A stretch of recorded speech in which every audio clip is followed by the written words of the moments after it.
Let us gather our minds and our hearts and turn our attention toward one of the most enduring mysteries and forces of human existence, love. Within the tapestry of our lives, love stands as a luminous thread, weaving together our compassion, our intellect, and the very power by which we manifest our intentions. It is at once a gentle whisper and a mighty roar, guiding us through the tangled forests of human emotions and the subtle realms of spiritual understanding.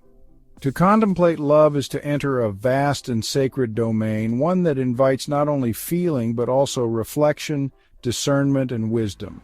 Let us approach love through the lens of the Dharma, through the principles of right action and universal harmony, so that we may consider its presence in the law of karma and its interplay within the cycle of samsara. As we do so, we will discover that love is no mere emotion, but a profound self-sustaining force that shapes our inner landscapes and our shared reality. At its purest, love rests naturally upon the foundation of Dharma, the path that leads to righteousness and the good of all beings. When we love with integrity, without demand or expectation, our love resonates with the universal order. This is love that does not possess, rather it aligns, harmonizes, and supports.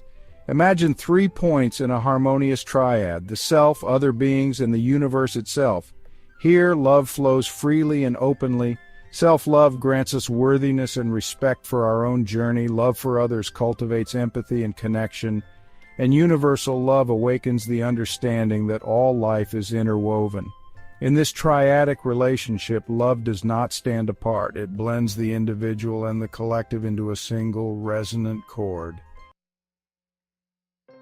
When we examine love through the lens of karma, the law of cause and effect, we see that our loving intentions plant seeds that can flourish into forests of goodwill. Every act of kindness, every compassionate gesture returns to us, transforming our world into a more nurturing environment. Yet we must also acknowledge that when love becomes tangled in selfish desire, jealousy, or control, the karmic ripples twist and distort, ensnaring us in cycles of suffering.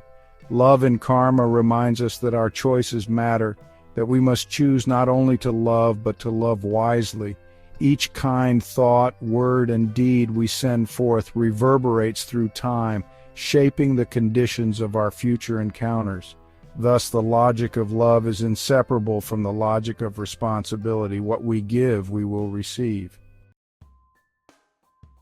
Samsara, the cycle of birth, death, and rebirth, can be seen as a grand spiral upon which love plays many roles.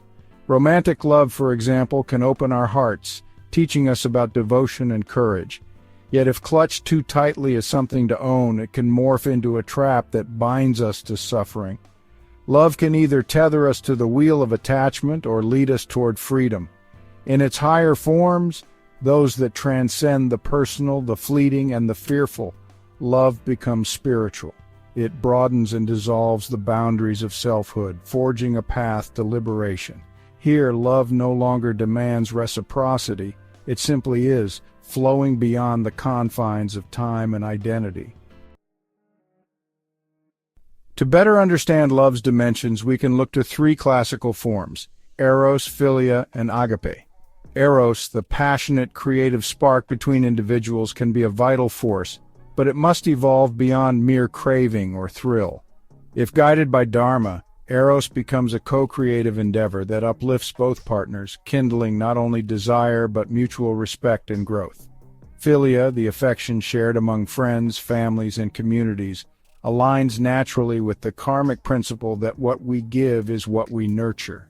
It is love extended outward into the world, weaving a net of support and goodwill. Philia shows us that love is not limited to romance. It is equally found in camaraderie, mutual understanding, and the bonds of trust. Agape, the selfless, unconditional love that embraces all beings, embodies the highest spiritual aspirations.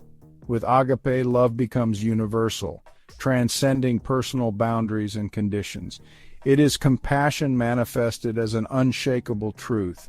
We are all connected. By anchoring ourselves in agape, we align with Dharma and move closer to liberation from samsara. This is love at its most profound, reflecting the truth that all separation is illusory. Though love is often felt as emotion, a tender warmth in the heart, it also engages our intellect and demands our action. Emotion alone, without reason or responsibility, can become erratic. We must think wisely about how we love, making choices that honor each other's dignity and potential. And love, if not enacted, remains a dream. To complete its circle, love must manifest in words that heal, in deeds that nurture, in efforts that uplift. Love that combines compassion, intellect, and intentional manifestation becomes a stable force, a guiding star by which we navigate the complexities of life. At its essence, love seeks equilibrium. It strives to maintain a dynamic homeostasis between care for oneself, care for others, and care for the world as a whole. When these three aspects are in balance, life flourishes like a well-tended garden. But when love is withheld, whether self-denied, turned inward in selfishness, or closed off from the greater community, imbalance sets in. The waters of compassion run dry, the soil of understanding hardens, and suffering takes root.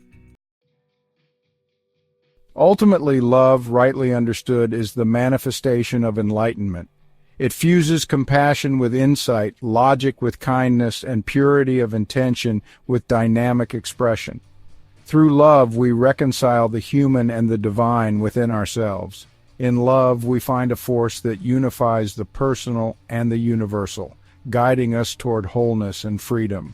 By exploring love within the framework of Dharma, karma, and samsara, we discover that love is more than sentiment.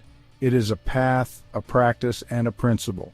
When we learn to love without clinging, to act with compassion and wisdom, we breathe life into the cosmic order and find our true place within it. And so, let us love abundantly, let us love wisely, and let us love in ways that nourish every soul we encounter, including our own. In doing so, may we find peace, may we find truth, and may we find our way home.